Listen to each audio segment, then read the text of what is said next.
Hello, I am Owen. 2 weeks ago, my sister shouted at me in front of our parents, "You've destroyed our lives," and they agreed, as if it were true. I did not shout back or weep. I simply left with only my bag and silence. Yet this morning, I awoke to 14 missed calls. Now they claim they require me. So, what shifted? Before we get into it, tell me what time you are hearing this and from where. Leave a comment. Perhaps you have been forgotten too, until they recognize they needed the one they pushed away. It was already nightfall, but the atmosphere inside our home felt even heavier. My sister Serena sat gracefully perched on the edge of the family's large cream sofa, her ring light shining like a halo around her. She was wrapping up a live broadcast about reaching 50,000 followers on social media. My parents were seated close by, nodding enthusiastically, as though she had earned a doctorate.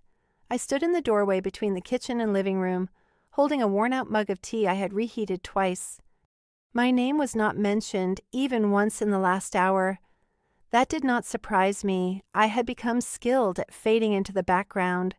Sometimes I wondered if even the walls acknowledged my presence more than the people did. Then it happened. The laptop screen flickered, and Serena's voice suddenly rose a half octave. "Oh my God! Not now!" Her perfectly crafted smile vanished. "Why does this always happen when you are here?" She snapped her tone, cutting sharply across the room and piercing through me. I was stunned. "What you stress me out." Just by breathing, Owen snapped, "You ruin my mood."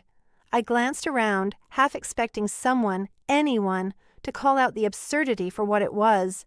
But instead, my mother rose, brushing unseen lint from her lap. "She is not wrong," Veronica said calmly. "Whenever something good happens, you find a way to spoil it. You have destroyed her life. Honestly, you have destroyed ours as well." My father remained silent. He simply rubbed the bridge of his nose as if this were something he had seen too often. Too draining. I felt heat creeping up my neck. I did not shout. I did not cry. I did not even defend myself. Instead, I turned away and walked down the hall to the guest bedroom they had reluctantly allowed me to use while I sorted things out. The door barely closed without sticking. The carpet smelled faintly of dust and an expired air freshener. I moved quietly, mechanically stuffing a few essentials into a backpack I had not touched since college. I did not pack anything sentimental. No framed pictures, no cards, no letters. I had stopped writing those years ago when I realized no one was reading them. 15 minutes later, I was out the door. No one asked where I was going. No one asked if I would return. The street was still, the kind of silence that follows a fight where words hurt more than blows. I walked 2 blocks to the gas station with its buzzing fluorescent lights. I bought a granola bar and a bottle of water, mostly out of habit rather than hunger. I asked the clerk if the bus was still running. "The last one is in." If he arrived on time, it would take 8 minutes. He did not come, yet I stayed sitting on the cold metal bench, my hands buried deep in my coat pockets, and my backpack resting between my legs like a fragile lifeline. When the bus finally appeared, I climbed aboard without looking back. The trip into downtown Charlotte seemed to stretch longer than it actually was. I kept my gaze lowered, watching the city lights blur by like smeared paint. Nobody caught my eye, which strangely brought some solace. Upon reaching the last stop, I got off and walked several blocks until I found a small beige motel with flickering neon signs. It was the kind of place visited only when better choices or better people were unavailable. The man behind the front desk did not ask any questions. He handed me a key with a number scratched out and rewritten in marker. Without looking away from the reality show playing behind him, he muttered, "Cash or card?" I gave him my last $42. The room smelled of stale cigarettes mixed with cleaning products that failed to cover anything. I dropped my backpack beside the bed and sat on the edge of the mattress, which creaked loudly in the silence. I did not change clothes, nor did I cry. I just stared at the water stain on the ceiling above me. It looked either like a broken heart or a burnt-out star depending on the angle of my head. My phone lay face down on the nightstand. Not a single message had come through. No, "Where are you?" No, "Come home." Nothing. Then it vibrated once. I reached for it, both half hopeful and half numb. A notification appeared. A quiet reminder of the unopened Mother's Day present from Owen arrived 2 years ago. The package I had sent to her was wrapped carefully in tissue paper. Inside was a pair of silk handkerchiefs embroidered with her initials. I had taken the time to have them monogrammed. Yet she never unwrapped it. They never chose to open me either. The following morning, I woke up before the sun was fully up. I counted what remained in my wallet, $270 and some change. No job, no place to call home. Still, something about that note transformed the numbers from a mere countdown into a personal challenge. I started walking towards downtown. My feet ached before I reached the corner gas station, but I pressed forward. A small cafe near the bus terminal opened early and displayed a chalkboard sign outside offering free Wi-Fi and unlimited coffee refills all day long. That was exactly what I needed. Inside, the air smelled like burnt toast and floor cleaner. I ordered the smallest coffee available for $1.75 and sat near the closest outlet. Taking out my phone, I logged into several freelance tutoring platforms I had bookmarked years before but never used. Thankfully, one of them still had my old profile saved. I updated it, highlighting my specialization in SAT and ACT prep, writing support, study planning, while emphasizing patience and reliability. Under the About Me section, I wrote, "I believe in showing up even when no one else does." By midday, I had applied to 16 different listings. Parents desperate for assistance with test scores, students overwhelmed by the pressure of college applications, people I could genuinely empathize with in ways my own family never attempted to. Halfway through the 5th application, I stopped and reflected on the words. Reliable and empathetic listener. Those words caught my eye in the biography section. I recalled Grandma's voice saying, "You have always been the one who truly listens." She used to mention it whenever I sat close to her during Sunday meals while everyone else talked over each other. She recognized something genuine in me, not flashy or loud, yet authentic. Swallowing hard, I thought back to the funeral.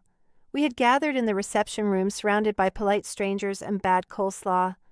A family friend I barely knew leaned over softly and commented, "Your grandmother's second letter was beautiful. I hope it brought you comfort." Puzzled, I blinked and replied, "Second letter? I only received one." Her face fell into confusion. "Oh, I must be mistaken." Then she added, "She wrote you another 8 months before she passed away. I was certain it never reached me."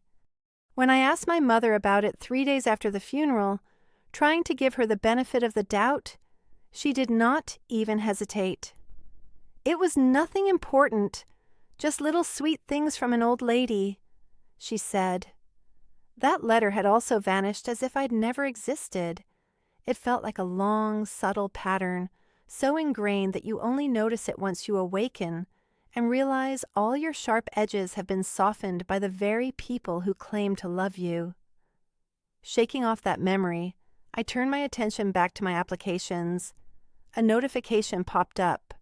One parent had replied, then another.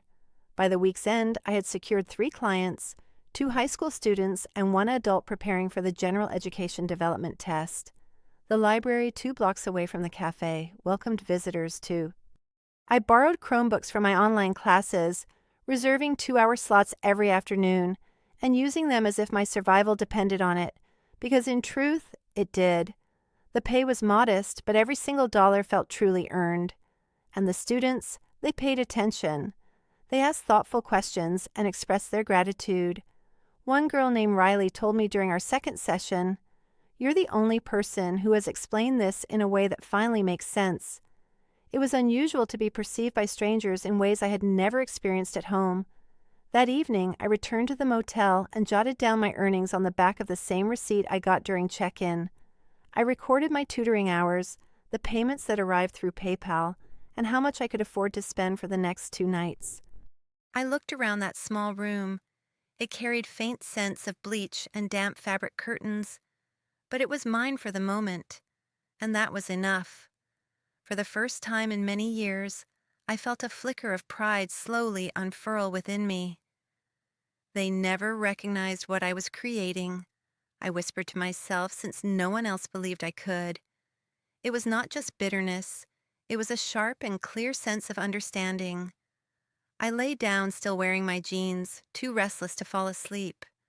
The motel hummed softly with distant voices through the walls and the persistent clatter of a vending machine just outside. Right before I silenced my phone, a post appeared on my feed. Family is the people who stand by you when it truly counts. Never forget that. It was Serena's caption, and her face was glowing. Beside our mothers, both clutching glasses filled with something sparkling, I barely noticed the forced smiles before my gaze settled on something behind them. A picture on the wall, the family portrait. Yet I was not included in it. I stared intently, my thumb instinctively zooming in, my eyes fixed on the familiar hallway wall. The same textured beige, the familiar soft shadow cast by the hallway lamp. But the frame was different. The old family portrait taken when I was 16, a time when everyone still pretended I was part of the family, was gone.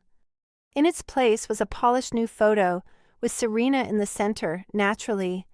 Mom stood on one side, smiling brightly in her cream cardigan. Dad looked stiff but wore a practiced smile, as though rehearsed.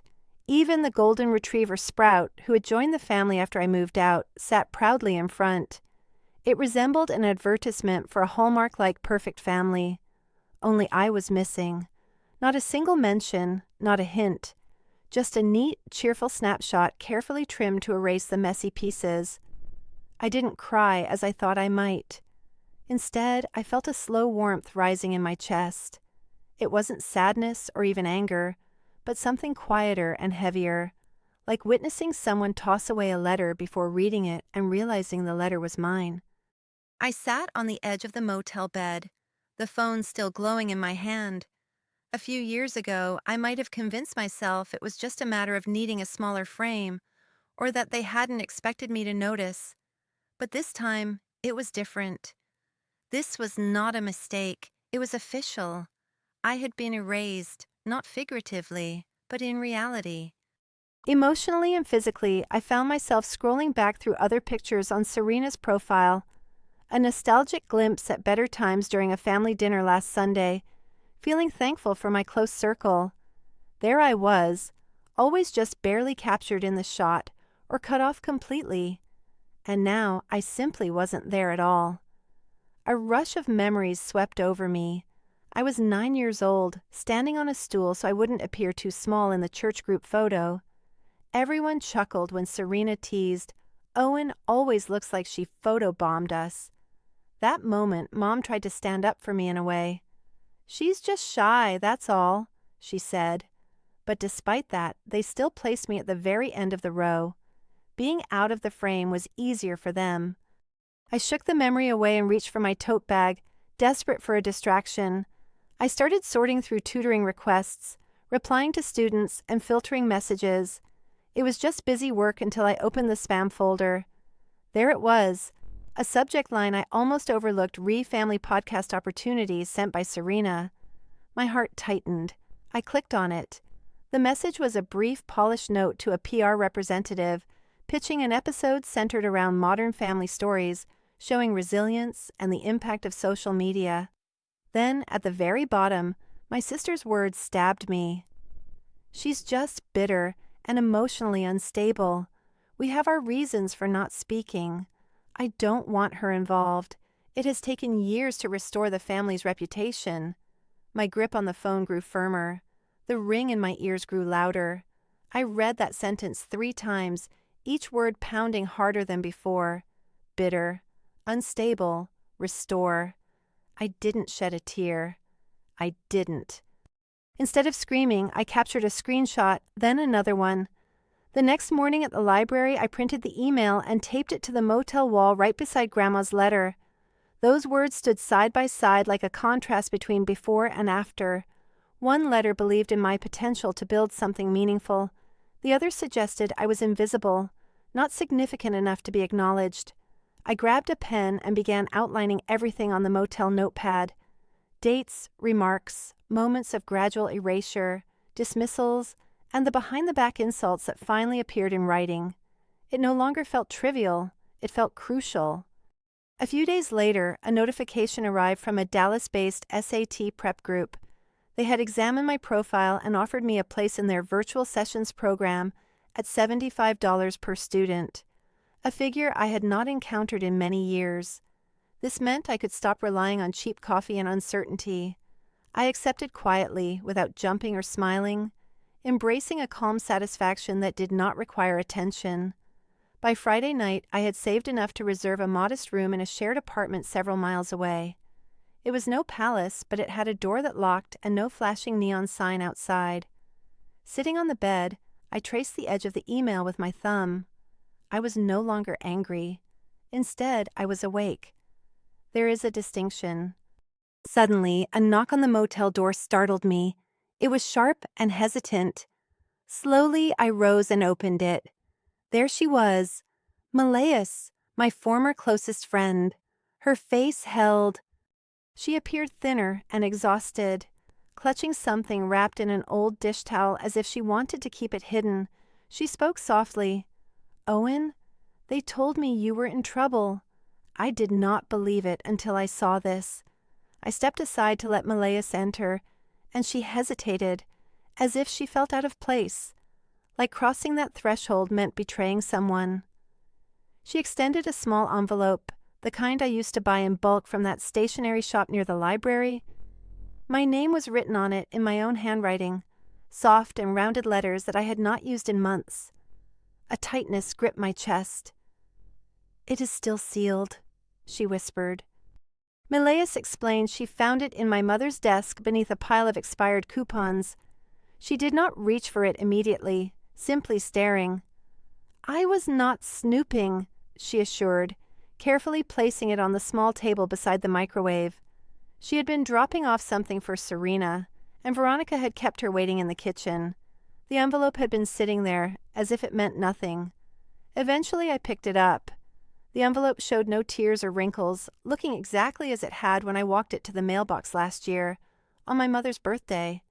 I had saved money for weeks to load a gift card to her favorite cafe, and had written a letter inside about second chances, about trying again, about maybe healing. She never opened it.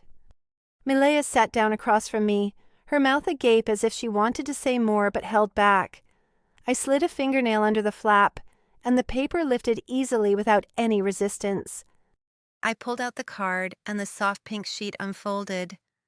"Mom, if there is still a spot in your heart for me, I would love to be there again. I am not asking for everything, just a return call. I miss our Tuesday conversations. I miss you, love, Owen." I read it twice and then folded it back. I said nothing. I simply could not. Even the words I sent before seemed meaningless. Not enough to open. Not even enough to throw away, just tucked beneath coupons and forgotten like a losing scratch-off ticket. Finally, Milas spoke up. That was not all I found. She reached into her bag and slid a few printed pages across the table. Serena's new website, the Success Academy, or whatever name she chose. "I used to help you create these things. Remember, I'd recognize your voice anywhere." I scanned the first page, then the next. My breath hitched. She had taken everything. The introduction text, the diagnostic criteria. I had spent months perfecting even my diagrams. The identical layout and colors, but now under Serena's name. Her pictures, her brand. She said you gave it to her. I added swiftly, I knew that was not true. I laughed, a short, breathless sound that never fully left my throat. Even my sidebars, I whispered. Even the section titles. My voice wavered, but I stayed still as any movement might make the betrayal widen. Mila remained silent while I absorbed it. A few hours later, she left hugging me tightly, then slipping out with tears in her eyes. The room returned to silence. I sank to the floor, my back resting against. The inexpensive wooden paneled wall gave off no sound, except for the low humming of the mini refrigerator and the occasional creak from the pipes. Then the phone buzzed. The screen lit up. Missed call Dad, then another, and yet another. I watched the number climb to 14. Voicemails started pouring in. At first, I ignored them, but curiosity slowly pushed me to listen just a little. The last message was from my father. His voice sounded tired. "Owen, your sister is being dragged all across the internet. Some blog caught the story. They are calling it plagiarism. People are furious. She is saying you are lying, but we need your help to calm things down. She is not coping well. No apology, no admission. Just the same old pattern. They only want you when things get messy." I did not respond. I didn't even send a message back. I simply sat there with the phone on my lap, the screen flickering from light to dark and back again. The buzzing was like a mosquito at the brink of sleep, relentless and irritating, never giving in. "They only call," I muttered softly to the quiet, "when I can fix what they have broken." My arms felt leaden as I leaned forward, resting my forehead on my knees. I hadn't cried yet, but this was no ordinary sadness. It was deeper, slower, heavier. I opened my laptop and hovered over a folder titled Curriculum Archive. My finger hesitated over the delete key. Maybe it was time to just give up, erase everything the way they tried to erase me. But then something caught my eye. A folder I hadn't opened in years. Grandma Legal. I clicked on it. Inside was a scan I barely remembered uploading, an image file marked Will Owen. I opened it. There it was, unmistakably clear. My grandmother's signature, her distinctive handwriting. A clause declared that I, Owen Shipley, am the sole inheritor of her educational resources, every curriculum, all tutoring plans and teaching frameworks. I was the rightful heir to the work that Serena had stolen. It was scanned 5 years ago and kept hidden ever since. The following morning, the weight of that scanned document had not lessened. I gazed at it as the sunlight filtered through the dusty blinds of my small apartment, casting a glow around my computer screen, as if it were some kind of divine spotlight. The words appeared bold and official, stamped and signed with my grandmother's careful pen. All intellectual property and preparatory materials created or co-developed with Owen Shipley shall remain solely in her name. She had quietly protected me legally, while my mother completely disregarded it. As I sipped lukewarm coffee from a chipped mug, my phone buzzed again. Another voicemail, the second of the morning. I did not want to listen, but my thumb hovered over the play button. I was already spiraling. What harm was one more twist? Veronica's voice came through, gentler this time. "Oh, Dylan, please, you cannot just let the family fall apart. Your sister's career is on the brink." She said, "the family," but I understood what she truly meant. Them, the ones who replaced my face and pictures, the ones who discarded my inheritance like garbage. Then another message arrived, this one from Serena. Her voice. "Overwhelmed by panic, you seem consumed by bitterness. You are always bitter. We gave you everything, and this is how you repay us." I could almost picture her walking back and forth in a spotless room, her mascara streaked down her cheeks, blaming me as usual. "We gave you everything?" she declared. "What a joke," I murmured to the silence. "You erased me and still expect me to be your hero." My hands were steady as I printed the will. No drama, no tears, just clarity. I pinned it to the wall beside an email screenshot and a faded note from Grandma. One was typed, one was printed, and one was handwritten. All of them told the same story. I had been erased, and now they demanded I paint myself back in just to clean up their mess. I stared at that wall for a long while, By lunchtime, I had made my decision. I looked up an attorney in Austin who specialized in intellectual property and quietly scheduled a consultation. When I arrived, I brought the printout with me. In a steady voice, I said, "I am not asking to sue. Not yet. I just want this documented, verified, and officially filed. I want ownership to be formal and clear." The lawyer, a woman in her 50s named Margot, raised an eyebrow after reading the will. "You don't need a lawsuit to reclaim what's yours," she said, tapping the page. "You only need to issue a notice." I left her office holding the paperwork, sunlight warming my back and a feeling inside me I had not experienced in years. Control. But that peace did not last long.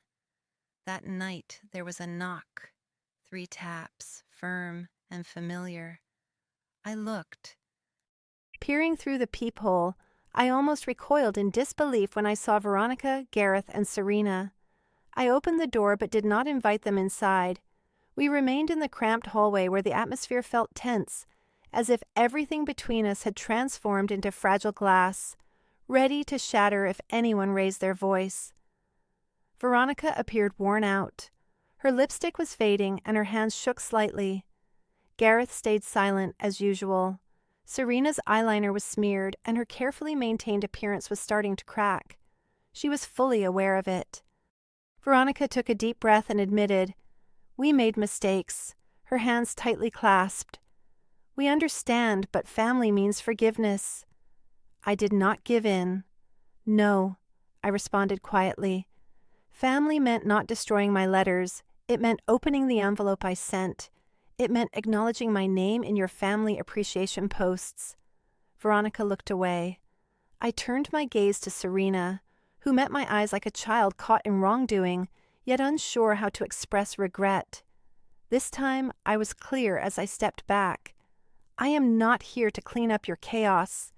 I did not slam the door nor raise my voice. I simply closed it firmly with a click and locked it. Later that evening, after washing away the tension and enjoying a cup of chamomile tea, I checked my email and froze. A bright red alert notified me that my professional website had been suspended temporarily due to numerous copyright violation claims. Curious and alarmed, I clicked for more information.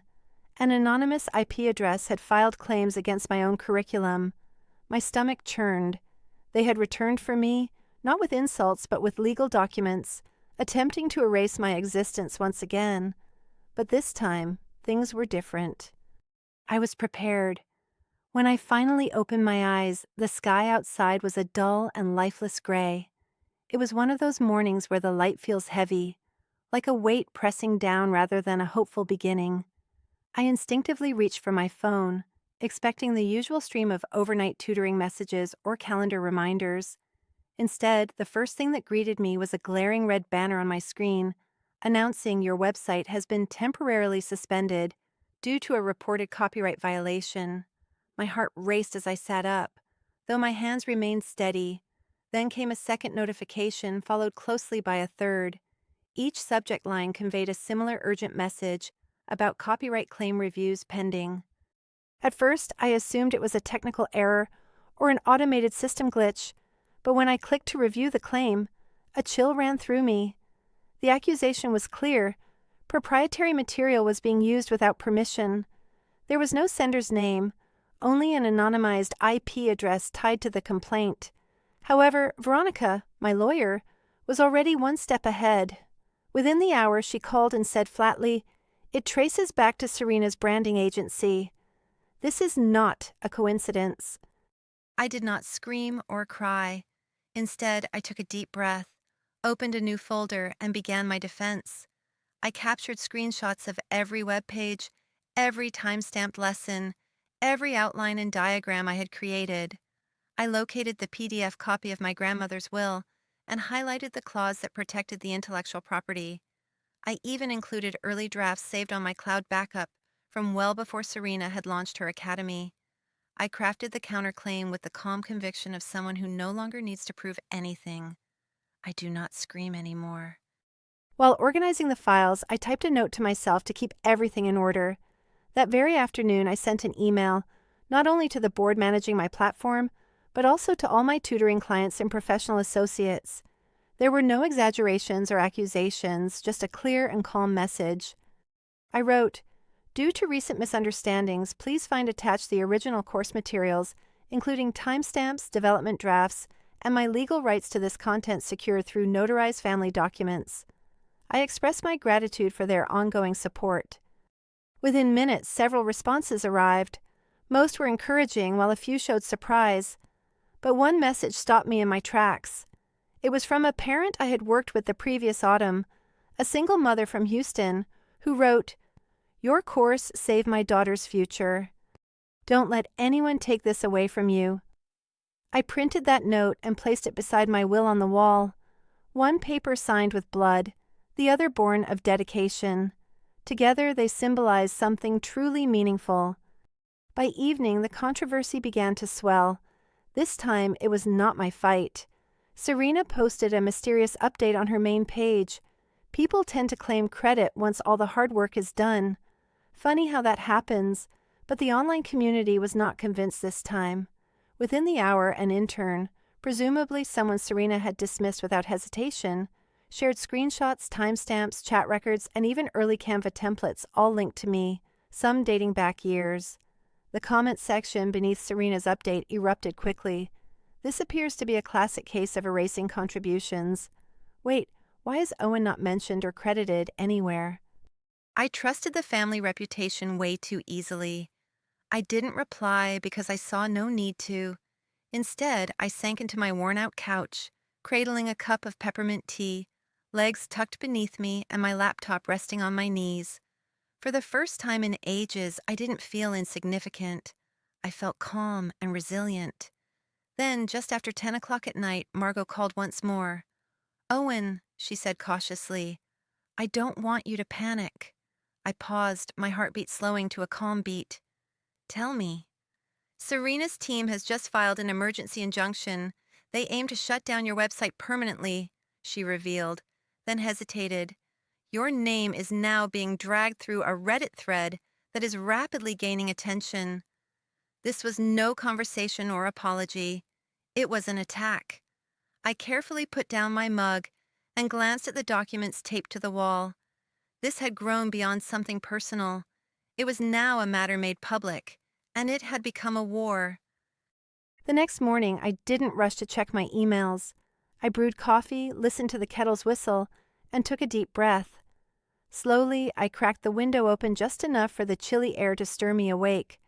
Only then did I open my laptop. The subject line was already waiting for me. Formal injunction filed. Cease and desist order pending court approval. Margot's warning lingered in my mind. Seeing it in stark black and white triggered something inside me. This was not only a threat to my work, it was a deliberate attempt to silence me completely. Below the message lay a copy of the injunction. My name, my course, and my students were all temporarily frozen. Almost at the same moment, a viral Reddit thread was sent to me. At first I hesitated, but curiosity or maybe defiance got the best of me. My sister took everything from me and turned our family against me. The username was ordinary, yet the wording was classic Serena. The story shifted. Suddenly, she was the injured party and I was the envious sister seeking vengeance. The remarks were harsh. Someone wrote, "Wow, what kind of person does this to their family, so ungrateful." Another said, "I cannot believe people would destroy their own blood just for a bit of attention."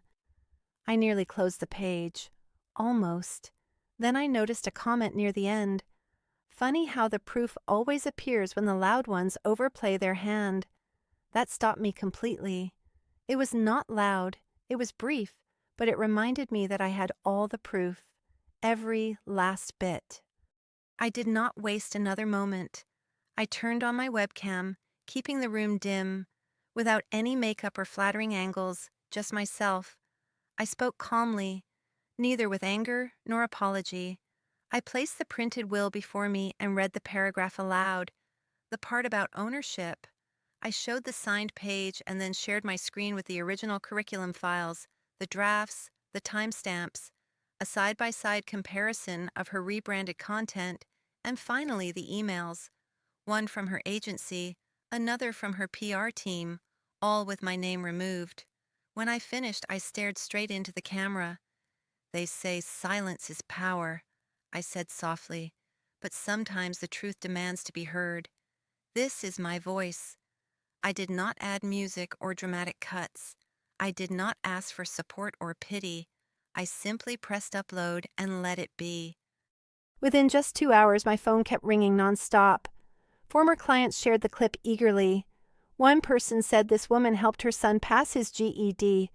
Another mentioned how she supported her daughter when no one else stepped in. "She is the reason my child got accepted into college." A teacher I had worked with reposted my presentation slides. A blogger I never met added the video on TikTok praising its composed and clear message.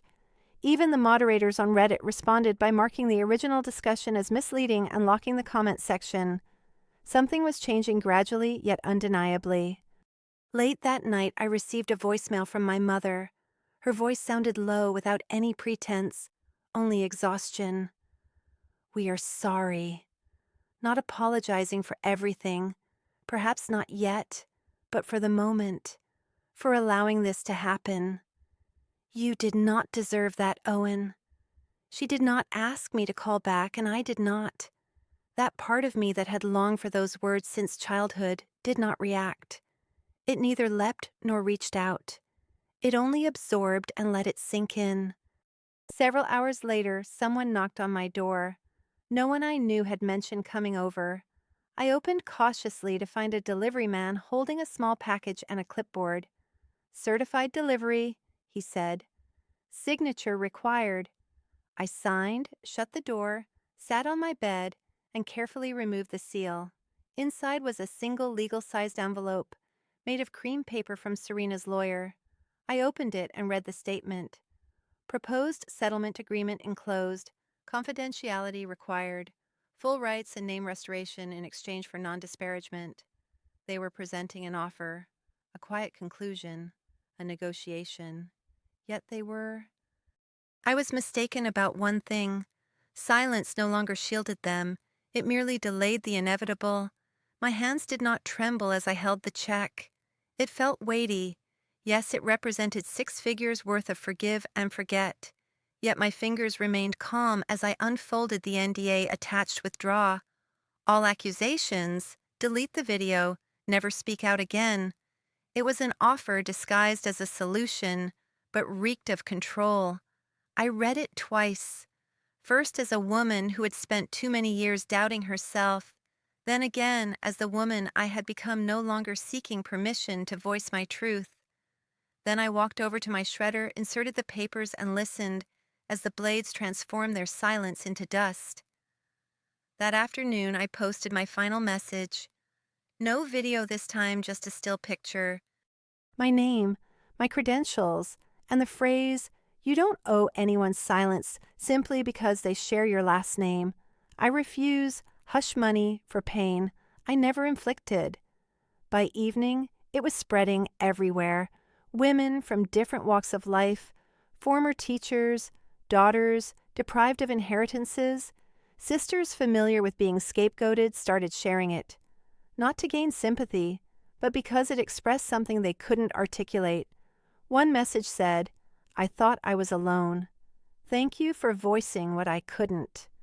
In my new home office, where I no longer had to request a seat at the table, I placed the crumpled paper I had carried since that motel room. "You will build what no one sees today." It remained there a reminder. Alongside the formal letter from my attorney, it was confirmed that ownership was officially recognized, the intellectual property registered, and the curriculum securely protected. The desk I worked at was simple. The window faced a bus stop, yet it was undeniably mine. I had not received any news from my family for quite some time. Not on special days, nor when Serena's vision was permanently lost, nor when it became known that Mom had silently sold the house. Some suggested it was to manage the legal consequences. Others murmured she had just reached her limit. Yet I did not wait for rumors. I did not require apologies written in ink or passed along through others. They were not monsters, but individuals who abandoned me when facing myself felt too harsh a challenge. My struggle was not to punish them, but rather to liberate myself. Freedom turned out to be softer than I had expected, but far from lonely. Last month, I established a modest scholarship fund named after my grandmother. Nothing grand, just sufficient to assist children resembling those I once helped tutor while barely affording rent.